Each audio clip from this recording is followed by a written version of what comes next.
Hey guys, welcome back to code with Suraj. तो आज हम लोग देख रहे होंगे calc function. Basically calc function CSS3 में एक नई प्रॉपर्टी इंट्रोड्यूस हुई है जिसकी हेल्प से हम लोग अर्थमेटिक एक्सप्रेशन को परफॉर्म कर सकते हैं CSS के अंदर। ठीक है, और मैं आप लोग को बता दूं गाइस कि यहाँ पर सिर्फ जो कैल्क फंक्शन है वहाँ पर addition, multiplication, subtraction and division को ही परफॉर्म किया जा सकता है। ठीक है, तो आइए देखते हैं इसका एक एग्जांपल। जैसे कि आप लोग देख रहे हैं, बॉक्स नंबर 1 ये एक क्लास है और इस क्लास में एक विड्थ असाइन होगा। कैसा? कैल्क फंक्शन के थ्रू। कैसा कैल्क फंक्शन? जिसका विड्थ, ये पूरा विड्थ लेगा, उस व्यू पोर्ट का पूरा विड्थ 100%, उसमें से माइनस होगा 20% एंड जो भी यहाँ से कैलकुलेशन निकलेगा ये इस विड्थ को असाइन हो जाएगा और ये बॉक्स के विड्थ को फ्लक्चुएट कर जाएगा। जैसे कि एक एग्जांपल मैं बताता हूँ। देखो, मान लो कि पूरा जो व्यू पोर्ट होता है उसका व्यू पोर्ट का विड्थ कितना होता है? Around 1500 something. तो मैं 1500 पूरा ले लेता हूँ माइनस 200 पिक्सल, तो टोटल कितना हुआ? 1300 पिक्सल। तो ये जो 1300 पिक्सल है इस विड्थ को असाइन हो जाएगा और इस बॉक्स का विड्थ 1300 पिक्सल का हो जाएगा। तो आइए देखते हैं इसे प्रैक्टिकल और जानते हैं किस तरीके से करना है। सो गाइस, जैसे कि आप लोग देख रहे हैं, क्लास नंबर 45 के अंदर हमने यहाँ पर HTML का एक डॉक्यूमेंट बनाया है कैल्क फंक्शन नाम का, और इसी में हम लोग देख रहे होंगे प्रैक्टिकल को। ठीक है, और बॉडी के अंदर सबसे पहले मैंने एक बॉक्स बनाया है और इस बॉक्स को मैं यहाँ पर CSS करने वाला हूँ। ठीक है, तो सबसे पहले मैं आप लोगों को प्रैक्टिकल दिखा देता हूँ कि किस तरीके से वो दिख रहा है। देखो, यहाँ पर भी कुछ नहीं दिख रहा है एंड सबसे पहले तो मैं हाइट डिफाइन कर लेता हूँ। हाइट मैंने 100 पिक्सल कर दिया एंड विड्थ अभी के लिए मैं सिर्फ जस्ट दिखाने के लिए विड्थ 100% कर रहा हूँ। ठीक है, और उसे दिखाने के लिए मैं बॉर्डर डाल देता हूँ। Border 2 pixel solid and black. देखो, दिख रहा है?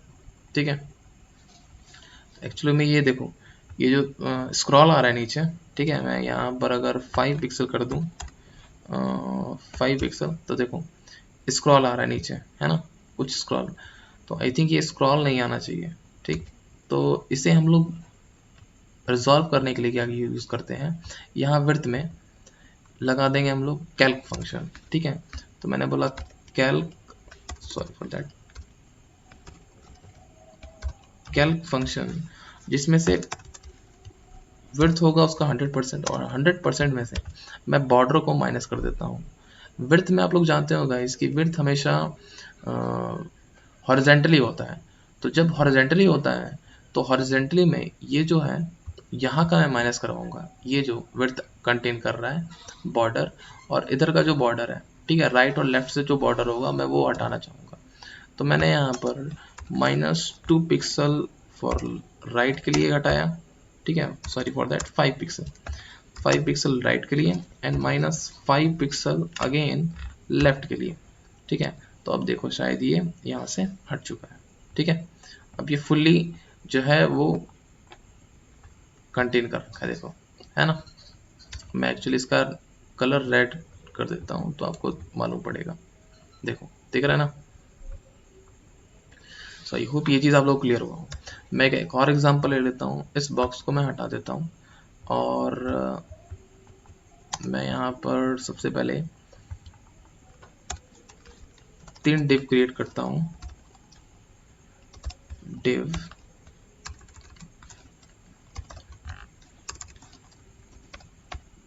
Dot header plus div dot main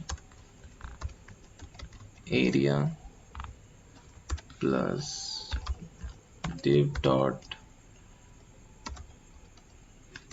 footer.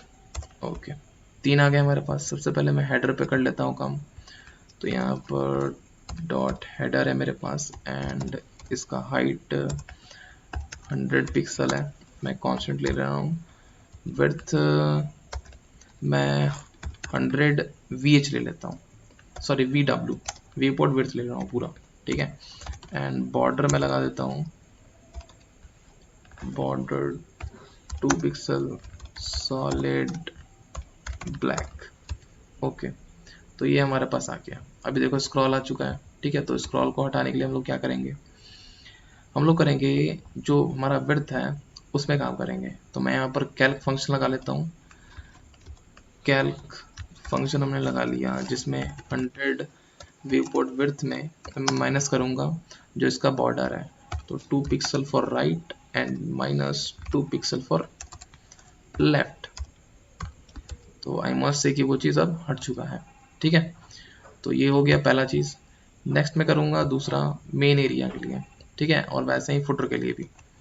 सो मैं पहले इसे कर देता हूँ।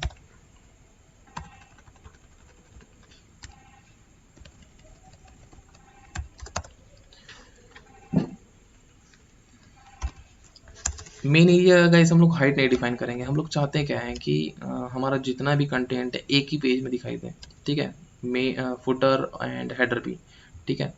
तो मैं यहाँ पर कॉपी करके फुटर को भी डाल ही देता हूँ, यहाँ पर डॉट फुटर, एंड यहाँ पर आपका फुटर भी आ चुका है। फुटर का मैं ले लेता हूँ हाइट 100 पिक्सल एंड विड्थ यही होगा हमारा, सेम ही चीज़ होगा। मैं इसी को कॉपी कर लेता हूँ एक्चुअली, क्योंकि इसी का होगा ना। चलो ये चीज़ आ गया, देखो। और एक्चुअली मैं इसके अंदर हेडर डाल देता हूँ, H1 के अंदर हेडर पार्ट, एंड इधर मैं फुटर डाल देता हूँ।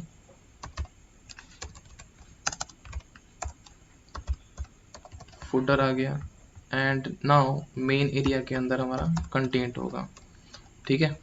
सो H1 के अंदर मैं कंटेंट एरिया डाल देता हूँ, ठीक है। ये देखो दिख रहा है। और इसका मैं बैकग्राउंड कलर डाल देता हूँ। बैकग्राउंड कलर मेरे पास होगा लाइट वॉयलेट डाल देते हैं, वॉयलेट, एंड ये वॉयलेट हो चुका है। और यहाँ पर मैं डाल देता हूँ फुटर का जो होगा बैकग्राउंड कलर लाइट लेवेंडर कर देते हैं, ठीक है। एंड जो हमारा मेन एरिया है उसे अब ये चाहते हैं हम लोग कि जो हमारा हेडर है एंड फुटर है, ठीक है, और मेन एरिया है वो एक ही पेज में दिखे, ठीक है। तो मैं क्या करूँगा यहाँ पर, सबसे पहले तो इसका हाइट नहीं डिफाइन करना है मुझे, विड्थ डिफाइन करना है, ठीक है। और विड्थ में क्या करूँगा कि जो मेरा ये कैल्क फंक्शन से कर लेते हैं। कैल्क फंक्शन में करेंगे तो हमारा हमारा क्या आना चाहिए, 100 VH आना चाहिए, सॉरी व्यू पोर्ट विड्थ। तो व्यू पोर्ट विड्थ मैंने लिया, ठीक है। वो व्यू पोर्ट विड्थ पूरा आ रहा है। और यहाँ पर मैं पहले बॉर्डर लगा देता हूँ, border 2 pixel solid, sorry for that, solid black. Okay, ये चीज़ आ गया, ठीक है। अब देखो कि करना क्या है हमें गाइस, कि ये चीज़ अभी यहाँ पर देखो इसके कारण ही ये चीज़ आ गया। अभी देखो मैं आपको दिखाऊं गौर से, तो देखो कौन है, मेन एरिया ही ज़्यादा बढ़ रहा है, ठीक है। तो इसमें हम लोग क्या करेंगे, इसका विड्थ के लिए -2 pixel for -2 pixel for right and 2 pixel for left, जो भी हमने यहाँ पर दिया है। क्यों, क्योंकि 2 पिक्सल राइट और लेफ्ट दोनों से होगा वो। अभी देखो सब इजीली हमारा मैनेज तरीके से आ रहा है ना, देख रहे हो आप लोग। सो नेक्स्ट है क्या कि हम इस हाइट यानी इस मेन एरिया के हाइट को मैनेज करें। मैनेज इट मीन्स क्या कि अगर मैं यहाँ पर फुल्ली काम करूँ, मतलब व्यू पोर्ट 100 VH कर दूँ व्यू पोर्ट हाइट, तो देखो ये क्या हुआ, रिफ्रेश कर देते हैं। तो देखो ये काम तो कर रहा है बट यहाँ पर एक पेज में नहीं आ रहा है, ठीक है। और एक्चुअली मैं पूरे बॉडी को यहाँ पर टेक्स्ट लाइन सेंटर कर देता हूँ, थोड़ा सा टेक्स्ट अलाइन सेंटर कर देते हैं, एंड कॉपी करके इसी को फुटर में भी डाल देते हैं, फुटर। तो फुटर में भी दिख रहा है। अब ये जो हमारा मेन कंटेंट एरिया है, मैं इसके अंदर बैकग्राउंड कलर तो नहीं डालूंगा एक्चुअली, ठीक है। अब देखो यहाँ पर करेंगे क्या कि यहाँ पर जो भी हमारा हेडर है, ठीक है, मतलब क्या कि इसका जो साइज होगा वो डायनेमिक हमें देखना है। तो अगर मैं इसके साइज में से मतलब व्यू पोर्ट हाइट के, व्यू पोर्ट हाइट तो पूरा है ना, तो यहाँ से यहाँ तक हाइट है, तो व्यू पोर्ट हाइट में से अगर मैं हेडर और फुटर को माइनस कर दूं तो मेरा यही तो बचेगा। तो देखो अगर मैं यहाँ पर व्यू पोर्ट हाइट में से, यहाँ पर टोटल में से अगर कैल्क फंक्शन के अंदर व्यू पोर्ट हाइट में से मैं सबसे पहले हेडर का जो हाइट है वो घटा देता हूँ, ठीक है, घटा दिया मैंने 100 पिक्सल।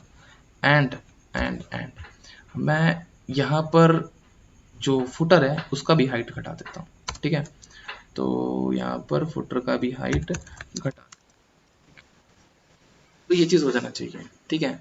लेकिन एक चीज़ और, होल्ड ऑन, यहाँ पर ये देखना है हम लोग को कि जो यहाँ पर हाइट है वो दोनों तरफ से है, ठीक है, क्योंकि यहाँ पर राइट और लेफ्ट का कॉन्सेप्ट है। देखो मैं ये चीज़ करूँगा तो क्या होता है, देखो नहीं हुआ है ना, इट मीन्स कि मुझे यहाँ पर सिर्फ एक ही जो साइज़ है वो लगाना पड़ेगा और दोनों को कैलकुलेट करना पड़ेगा यहीं पर।